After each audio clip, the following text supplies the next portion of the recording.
Hi, I'm Jim Bridges and we're at the Australian Cartoon Museum, and I'm the president of the Australian Cartoon Museum, and over here we have Frantz Kantor. And I'm not the president of the He's Australian definitely Cartoon not. Museum. But behind us is a whole bunch of caricatures which he did during COVID. COVID. He did over 100 of them. And we're going to call this film COVID Caricature. And he did one of these every day. And He's really good with the names. he would spend about an hour on each picture. And I just thought, it's part of the Cartoon Museum, we should discuss it a bit because it's such a great piece. And he spent nearly 18 hours putting all these pictures together and getting it done. Quite a jigsaw. Yeah, and they're all on this. So they're individually done on paper, Yeah. right? On toned paper. That's why you can see all of this toned stuff here. I find that a little bit easier to draw actually, because you're drawing light and shadow, and you're trying to make a three-dimensional drawing. And so the paper helps you, meets you halfway. They did that in Renaissance, didn't they? They did, yeah. Da Vinci used to do sketches like that, absolutely. And they had white paper, funny enough, in the But they Renaissance. didn't use it much. It's People practically like it. I'll tell you, there's a story, I don't know if it's true, but the reason why white paper wasn't that popular, they used to bleach the paper in the Renaissance for scribes and poets or whatever, they flyers, I guess they'd make. But the reason why it wasn't popular is because guess where they used to pour the bleach into the canals, and that kept the fish away, so people didn't like it. Really? Yeah, well, Italy was still run by a lot of guilds. And, don't Yes. upset the fishing guild. Yes, That's the last people you want. Otherwise, you'll be Sounds swimming with the that fishes. Story sounds very fishy to me, mate. Yeah. Well, they had bleach, and they used to bleach paper, but he never used bleach paper. So the bleach paper changes the acidic properties of the paper, and it doesn't last. It breaks down. Yes. And a lot of the stuff that have come down for us from the past 600 years are because it's on vellum, which is an animal skin, Yeah. or the paper doesn't have any chemicals in it, so it's pretty acid proof and archival. So basically, the whole picture is cartoonists. Well, that's where basically put them popular in. culture, popular You're going to culture. have a few pop outs, And you've got, you've got movie Hollywood stars, TV stars, But you have- comedians. yeah. But you have the odd guys. You have the scientists. You have the rock stars. Yeah. You know. But funny enough, when you do comedy, you develop a routine that's based on body language and your face. And those people are really fun to caricature because they've got a lot of extra energy into their expressions. They're really, really zany. And they kind of push that's exactly, it's like it's a face made of silly putty. Buddy Hackett. Yeah. Whereas, you can see like actors that have like a more of a vanity element to their faces. They're not inclined to, have reference or photographs that are exaggerated, their expressions.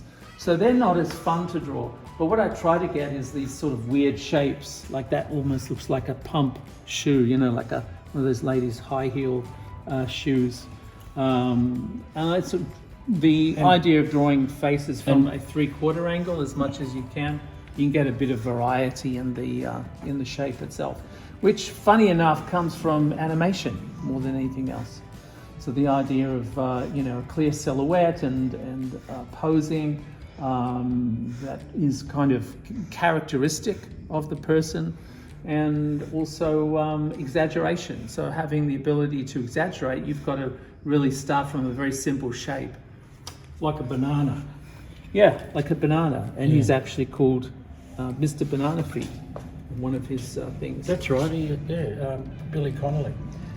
Yeah. The thing that differentiates your work from most other caricature work is the 3D effect. 3D effect. Yeah. Like, for Well, it's instance, just modelling, really. yeah, it's modelling, and that's why it takes so long to draw it. Really, not particularly. Well, it seemed like once you there got was a little bit of once you got it elements of down, lighting. once you got it down, Yeah, although shadows when and- you work, you don't finish bits off. You keep on, like at one stage, you sort of keep on doing, and then you go back here, and then you keep on going down, and then you go back here, and Well, it's just looking for balance, isn't it? yes, So you don't but want to that's have the modelling. It's not a photograph. Yeah, but that's the modelling. Yeah. Yeah. Well, if you establish a light and it's a strong light, Yeah. then you need to correspond it with some shadows, right? And then for 3 dimensions, usually something that's round has a light, like a fill light or a rim light that comes in. So in classic portrait lighting, you light the subject so that it's 3-dimensional. It's not lit to show you all of the features. Yes. That's a given. It's actually lit to show you that this is a 3-dimensional object or 3-dimensional person, and also to pick it out from the background.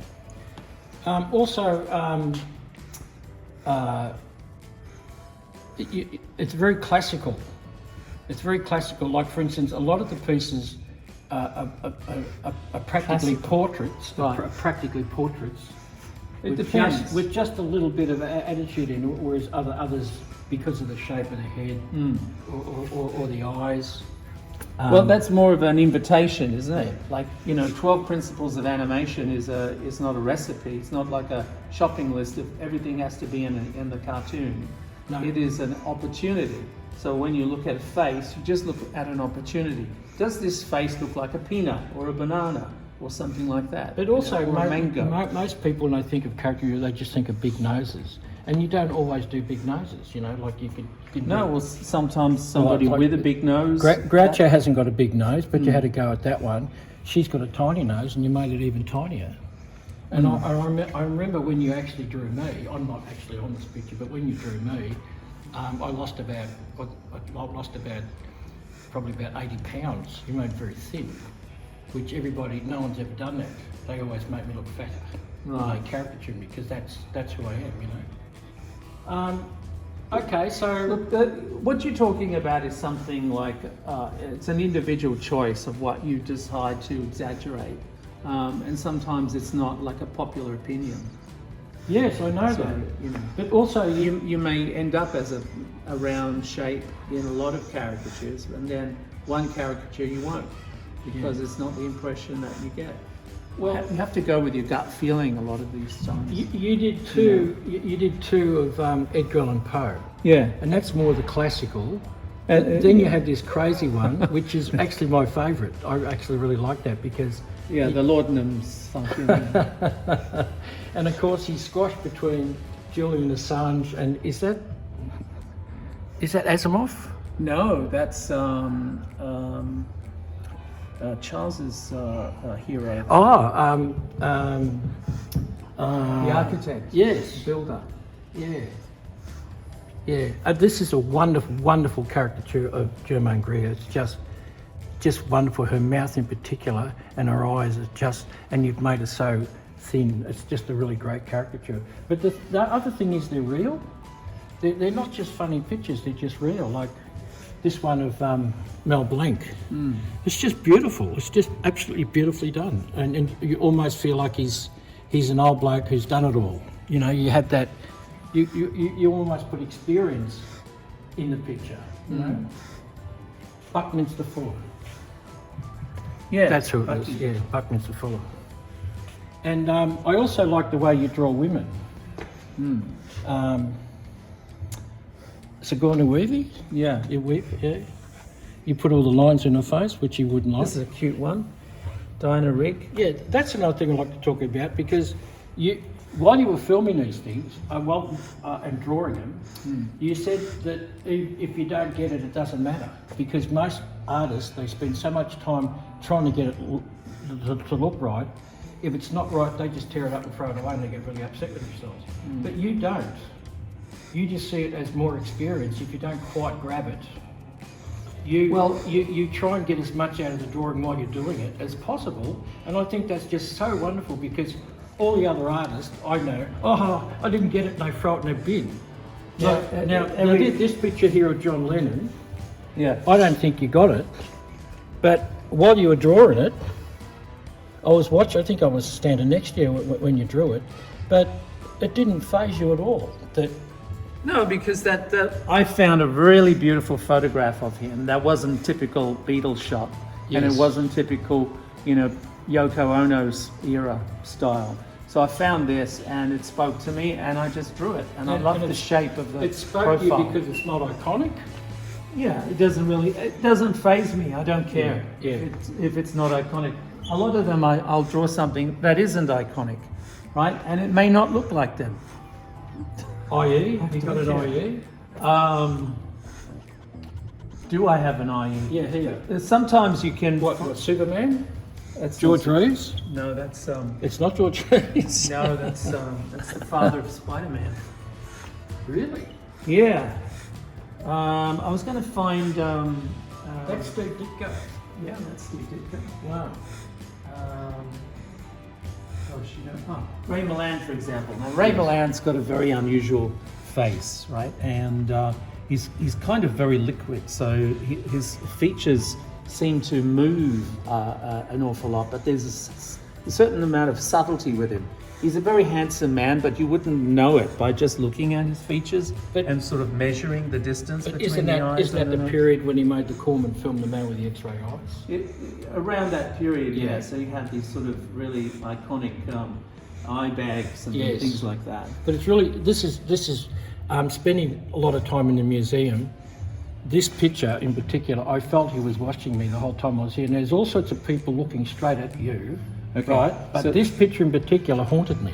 Yes. Well, because I, he's so. I felt the eyes were actually almost light, from a distance. Okay, because there's not an iconic look Yeah. for Ray Milland, it's hard to nail him down. So I Yes. did a couple of times. I've experimented with caricatures, and they were good drawings, but they didn't really capture what I wanted to say, and this one did. And it was only after I saw Roger Corman's Man with the X-Ray Eyes, I started to realize that his most prominent feature, with all the soup that's moving around of the elements of his face, are his eyes. That's the most prominent feature. And, he's got such an iconic head shape and voice that people kind of forget that is exactly what the difference is. Yeah. And once you know that, when you look at him in Columbo, I think he was in like 5 Yes. episodes of Columbo, different characters. And you start to realize that that's his superpower. That's not his voice. His voice is iconic, but his superpower is his intensity, and that's in his eyes. Other people you can pick easily, like the eyebrows and the flat top military style hairdo of Jack Kirby. Yeah. This is probably I think you probably hate this one. It's the animator, independent animator, who did Hair High and Bill Clinton. Yeah. Yeah. Oh, well, I've only seen younger photos. Of course, over here you've got... But I did this You've in got mid-conversation. I still framed a video of Yeah. him, so I had the ability to see his face moving in time, and that's the result. So if you look at it, there is a lot of gestural movements throughout the shapes of the face. Sometimes you'll see like a similarity between things, like the scoop, the what is it called, the Brazil nut look over there or over here, Yeah. with Billy banana. Connolly. Yeah. Again with John Cleese. But occasionally, and obviously you've got like triangles and things like that. So triangles are quite popular for faces. I think the other especially thing... if they've got hair, which kind of give you volume at the sides to add to that triangular shape. I think one of the great things about this piece is where you put them together, because having Lou Costello next to David Attenborough just does stuff. It's like montage in a movie, But then look at the range of smiles here. Yeah. You go from Bilko to the sweet smile of Lou Costello to the kind of Wisdom, the wise, the wizened Attenborough, and then the sort of like the salesmanship of Disney. Yeah. Yeah. There's a Walt there and a Walt there. Yeah, There's Uncle Walt, 68 when he died. He's hiding in there, and there is Uncle Walt. Yeah. Okay, the other thing is, let's film the bottom and just slowly go across. Just go into the bottom and just go across. Do a pan. Just to get that lovely mixture. Who's dead? Yeah. One that's And of course down here you have all the comedians. You have the Blessed Trinity, Curly, Larry and Mo, and Shemp, and Mr. Williamson, Spike Milligan. Yeah. I think it's a wonderful piece, and I watched, a lot of people won't sit down and watch you draw something for an hour. They'll skip it and come back 20 minutes later and all that sort of stuff. That explains the crickets, yeah. Yeah, but I felt it was, I know a lot about caricature, but I felt it was really wonderful watching you draw that in real time. And I encourage you to put them together, and I'm really glad you did, because it's just a wonderful, wonderful, wonderful piece. And if I was you, I'd be flogging them. I think it's so good. Anyway, anything else you want to say about caricature before we finish up? Just that this is just something that kids pick up in school. They draw their teachers or their friends or whatever, just for fun. So as long as it's a fun aspect and doesn't become like a chore, I think caricature is fantastic. I love looking at like Mort Drucker, who's also in here. Their work, their caricatures. I love looking at other people's points of view and how other people tackle certain subjects, and but underlying it all is a sort of sense of fun, which is invention and exploring and seeing what happens. So without the pressure of having it to have to look like somebody. Yes. If you take that pressure away, then you'll enjoy the process. Yes, And you'll learn a lot.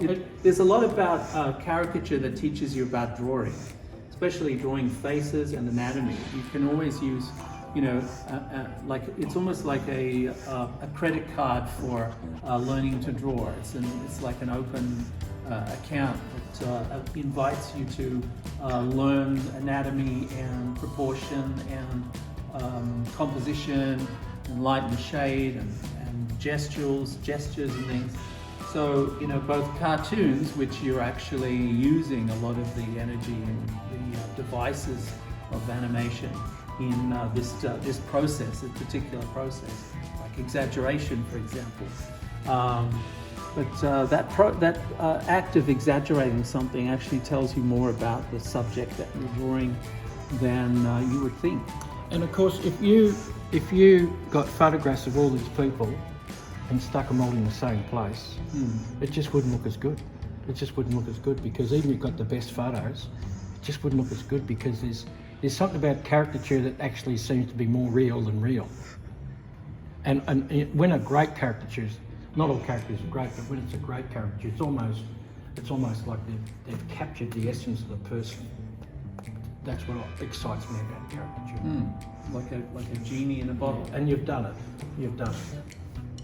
Well, not in all cases, but in most cases. Okay. Well, this is Jim Bridges saying I hope you enjoyed the show, and come in and have a look at it. The Australian Cartoon Museum. Yeah, and don't be scared of COVID. Yeah, and talk to Frantz, because especially about his work. Put your mask on. Yeah, put your mask on. Okay. Bye-bye. Bye-bye.